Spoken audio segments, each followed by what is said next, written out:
Kumpulan kami telah menghasilkan video AI berkonsepkan penceritaan, dan subjek yang kami pilih adalah subjek measured drawing.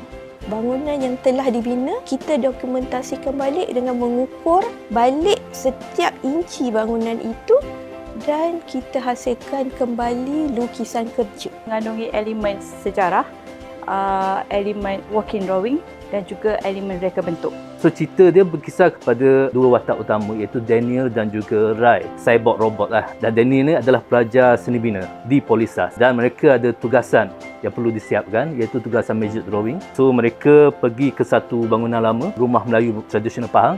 Daniel terpegun melihat seni bina lama, tetapi di sebalik kajian yang dibuat itu terselit satu rahsia. So dari segi penghasilan gambar kepada animate ataupun kita buat video, kita guna Kling AI dan juga VEO2, dan seterusnya kita kumpulkan dalam satu folder. Daripada situ editor boleh pilih yang sesuai untuk diedit, dimasukkan, sebab ada beberapa option. Daripada brainstorming itu bermulalah dengan penghasilan naratif cerita dan juga penghasilan skrip, yang mana skrip ini juga dihasilkan mengikut scene-scene tertentu. Menjurus kepada penghasilan image dan juga penghasilan video, dan juga dari segi camera angle dan segala-galanya. And then saya ditugaskan untuk generate image yang dihasilkan tu dalam format video. Saya pula lebih terlibat kepada penghasilan animasi mengikut scene dan juga penghasilan audio. Cabaran utama saya rasa untuk menghasilkan video ni adalah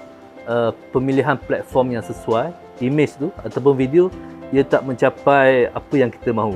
Memenuhi kita rasa seorang editor itu sangatlah susah juga. Kita ada macam-macam idea. So, kita kena firm lah. Kena firm. Memberikan tekanan kepada saya lah untuk mencari sound effect yang sesuai mengikut scene. Kami berharap setelah projek ini siap, ia akan dapat memberikan pendedahan kepada bukan saja kepada pelajar tapi juga kepada warga pendidik. Jadi satu impak yang besar dalam menghayati warisan seni bina bangsa kita.